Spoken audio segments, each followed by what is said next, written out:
Hello, संध्या वंदन। राष्ट्र के भावी कर्णधारों, आपका स्वागत है। आज युवा दिवस 12 जनवरी स्वामी विवेकानंद का जन्म दिवस है। आज हम लोग कार्बोहाइड्रेट मेटाबॉलिज्म जो डिस्कस कर रहे थे उसके फोर्थ पार्ट या लास्ट पार्ट के बारे में डिस्कस करेंगे, जिसमें 3-4 शॉर्ट नोट्स हैं जो कभी पूछे जा सकते हैं। तो सबसे पहले एक साइकिल है the Cori cycle. Cori cycle में क्या है? नॉर्मली तो ऑक्सीजन की उपस्थिति में ग्लूकोज का ऑक्सीडेशन होता है ग्लाइकोलाइसिस और क्रेब्स साइकिल में। लेकिन कभी कभी जब सीवियर फिजिकल मस्कुलर एक्सरसाइज कर रहे हो या दौड़ के आ रहे हो तो उस समय क्या होता है, हमारी स्केलेटल मसल्स में जिस हिसाब से एनर्जी सप्लाई चाहिए वो पूरी नहीं हो पाती है, तो थोड़ा सा एनएरोबिक रेस्पिरेशन हो जाता है। तो पायरुविक एसिड के एनएरोबिक रेस्पिरेशन से लैक्टिक एसिड बन जाता है। लैक्टिक एसिड ज़्यादा देर तक हमारी बॉडी में रिटेन नहीं किया जा सकता, उससे फिर थकान होने लगती है। जैसे आप दौड़ करके आते हैं तो आपको थकान लगने लगती है और कोई बैठ करके आपके पैरों में मसाज कर दे तो क्या होगा कि ये जो लैक्टिक एसिड है फिर सेल्स में से निकल करके बाहर ईसीएफ में आ जाते हैं, तो फिर वो थकान उतर जाती है। और जैसे भुट्टा और इस तरीके की कुछ चीज़ें हैं ना, खाने के बाद आपको थोड़ी सी हल्की सी सुस्ती सी लगती है, वो भी इसीलिए क्योंकि उससे लैक्टिक एसिड बनता है।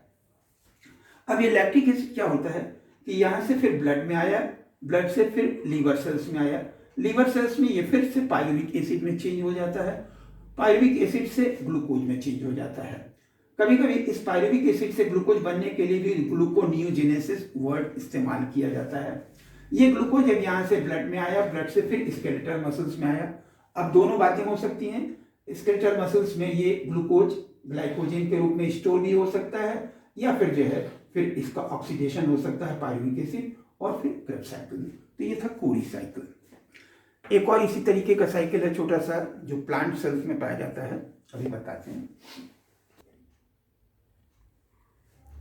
ये है ग्लाइऑक्सिलेट साइकिल।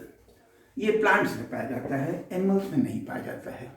इसके अंतर्गत क्या होता है कि क्रेब्स साइकिल के 3 स्टेप्स कट हो जाते हैं, बाईपास कर दिए जाते हैं। और ये एक ग्लूकोनियोजेनेसिस है, लेकिन इसमें फ़ायदा ये फैटी एसिड्स वगैरह से ग्लूकोज बन जाता है।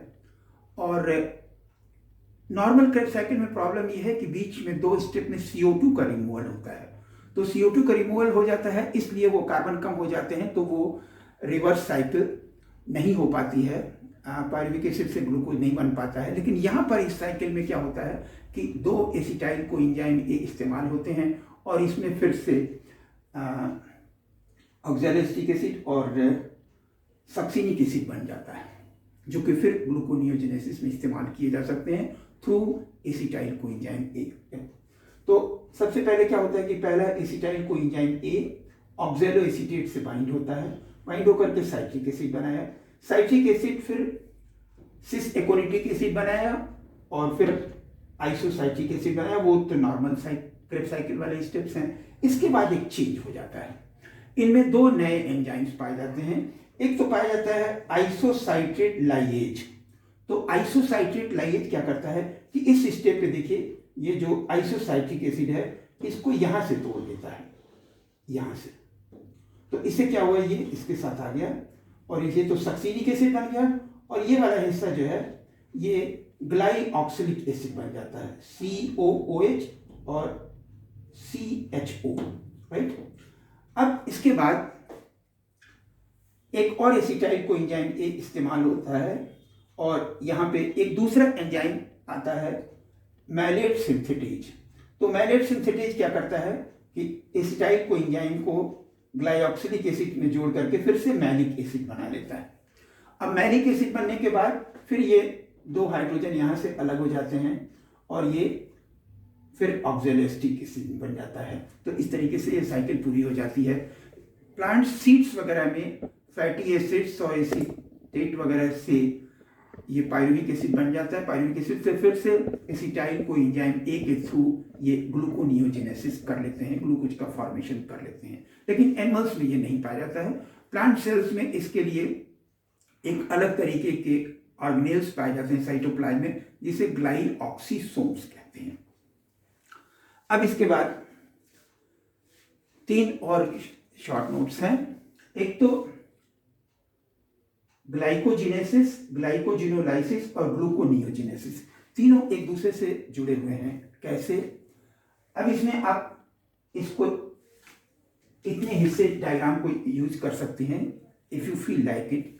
तो उसमें क्या होता है, जैसे नॉर्मल ब्लड ग्लूकोज लेवल हमारे ब्लड वेसल्स में 80 to 140 मिलीग्राम पर 100 ml ऑफ ब्लड होता है। जब यहाँ से बढ़ता है तो तुरंत बीटा सेल्स को मैसेज जाता है, beta cells insulin hormone secrete करती हैं, इंसुलिन हार्मोन ग्लाइकोजिनेसिस करता है। ग्लाइकोजिनेसिस क्या है? Formation of glycogen. और ये फॉर्मेशन ऑफ ग्लाइकोजन, इसके लिए 1965 में आरपी लेवाइन नाम के साइंटिस्ट ने बताया था कि actually insulin hormone cell membrane की ग्लूकोज के लिए परमिबिलिटी को बढ़ा देता है। तो ग्लूकोज अंदर आया और अंदर आने के बाद पहले तो ग्लूकोज 6 फॉस्फेट बना, ग्लूकोज 6 फॉस्फेट के लिए फिर ये सेल मेम्ब्रेन इम्परमिएबल है तो ये बाहर नहीं जा सकता। तो अब इसके बाद ये ग्लूकोज 1 फॉस्फेट में चेंज होता है, ग्लूकोज 1 फॉस्फेट से फिर यूडीपी ग्लूकोज की थ्रू ये ग्लाइकोजन में चेंज हो जाता है। दूसरी तरफ जब कभी भी ब्लड में नॉर्मल ग्लूकोज लेवल से कम होता है ग्लूकोज लेवल, तो उस समय ये दो प्रोसेस होते हैं, ग्लाइकोजिनोलाइसिस जिसमें ये मैसेज गया पैंक्रियाटिक सेल्स के अल्फा सेल्स को, वो ग्लूकागॉन हार्मोन सीक्रेट करते हैं। ग्लूकागॉन हार्मोन दोनों काम करते हैं, एक तरफ ये ग्लाइकोजिनोलाइसिस करते हैं कि इन लीवर और मसल सेल्स जो स्टोरेज ऑर्गन है वहां पे ग्लाइकोजन को ब्रेक डाउन करके ग्लूकोज बना लेते हैं और ये ग्लूकोज फिर ब्लड सर्कुलेशन में आ जाता है। दूसरी तरफ ये यदि स्टोर्ड ऑर्गन में ग्लाइकोजन नहीं है और ग्लूकोज की जरूरत है तो उस समय क्या होता है कि ये ग्लूकोनियोजेनेसिस भी करता है, non carbohydrate sources amino acids और फैटी एसिड्स से ग्लूकोज बनाता है। इसके अलावा इमोशनल स्ट्रेस में कॉर्टिसोल और एड्रेनलिन हार्मोन भी एड्रिनल ग्लैंड से सीक्रेट हो सकते हैं और ये दोनों काम करते हैं, ग्लाइकोजिनोलाइसिस भी करते हैं और ग्लूकोनियोजेनेसिस भी करते हैं। अब इन दोनों स्टेप में एक्चुअली 3 स्टेप में पूरे होते हैं, आइए देखें कैसे। और ग्लाइकोजिनोलाइसिस दोनों एक ही सेट ऑफ रिएक्शंस के जस्ट अपोजिट फॉर्म है। ग्लाइकोजिनेसिस में क्या होता है, ग्लूकोज एटीपी से एक फॉस्फेट ले लेता है, हेक्सोकाइनेज एंजाइम और मैग्नीशियम आयन के प्रेजेंस में ये ग्लूकोज 6 फॉस्फेट और एटीपी बना लेता है। दूसरे स्टेप में क्या होता है, एक एंजाइम होता है फॉस्फोग्लूकोम्यूटेज और इसके प्रेजेंस में क्या होता है, ये ग्लूकोज 6 फॉस्फेट फिर ग्लूकोज 1 फॉस्फेट में। इसके बाद थर्ड स्टेप में ये ग्लूकोज 1 फॉस्फेट फिर फॉस्फोरिलेज एंजाइम के प्रेजेंस में और यूडीपी यूरिडीन डाइफॉस्फोग्लूकोज के प्रेजेंस में ये ग्लाइकोजन में चेंज हो जाता है। तो ये तो हुआ ग्लाइकोजिनेसिस। ग्लाइकोजिनोलाइसिस में यही सारे रिएक्शंस रिवर्स ऑर्डर में, जब जरूरत है ग्लूकोज की तो ग्लाइकोजन पहले तो यही फॉस्फोरिलेज और यूडीपी के प्रेजेंस में ग्लूकोज 1 फॉस्फेट बनाता है। सेकेंड स्टेप में यही ग्लूकोज 1 फॉस्फेट फॉस्फोग्लूकोम्यूटेज के प्रेजेंस में ग्लूकोज 6 फॉस्फेट बना लेता है। अब ग्लूकोज 6 फॉस्फेट से एडी प्लस एडीपी से ग्लूकोज बनने में हेक्सोकाइनेज एंजाइम और इसके साथ साथ फॉस्फेटेज एंजाइम हिस्सा लेता है।